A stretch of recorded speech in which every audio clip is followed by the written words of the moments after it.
How's it going, YouTube? Today I want to talk to the fellas, and in particular those of you who are 40 plus. And this is one aspect of your health that doesn't get talked about often, and I think it's absolutely vital, and that is your testosterone, and more importantly, where your testosterone is at level-wise. Now, we know there's a natural roll-off that happens for us fellas, and as we get older, of course, it just lowers and lowers and lowers, and it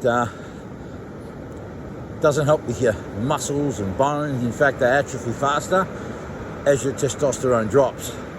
And unlike the women, where things like menopause are discussed and should be, the similar thing happens to us blokes.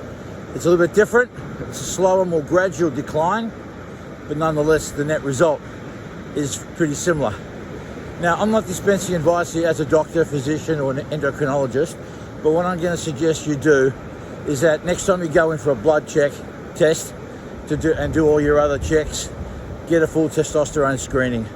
You might be very surprised that your levels are lower than they should be, and you shouldn't just put up with it. It's not something that we need to suck up and accept as part of aging. Quite the opposite.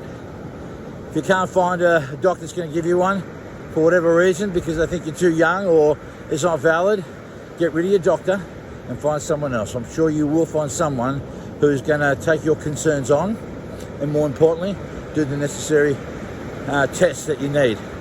And know that there are things you can do to help boost your testosterone quite naturally without pharmaceutical intervention, although you may need it. Whatever it is, get your test, get a baseline, see where you're at, and then from there you can get advice. I think it's also important that we take some responsibility for our health. And while we may not be doctors and may not be qualified in these matters, I still think it's prudent to do your homework, learn as much as you can about your own health, take responsibility for doing things, so that while you're not a doctor, an endocrinologist, or any kind of specialist, at the very least, you can sit down with a doctor, have a frank and meaningful conversation about your health, about your options, etc., etc. Most doctors, what they tend to do, in my experience, they just tend to go for the prescription book straight away. They won't talk about more natural methods. They won't talk about diet. Most doctors, actually, believe it or not, I don't know what it's like around the other parts of the world, but in Australia, most doctors who do a medical degree to become general practitioners do very little study when it comes to diet. It astounds me when diet is so important for your health. It's the foundation of health. If you don't have a good diet, no amount of pharmaceuticals or exercise or anything else is going to help you become your best. So get your testosterone checked, fellas. It makes a world of difference when you get it imbalanced. Your libido will come back, your mood will stabilize, you'll get better sleep. If you like working out, you'll just work out better in the gym, you'll recover better in the gym, after the gym. All these wonderful benefits come because you optimize your testosterone. All right, have yourselves a good one.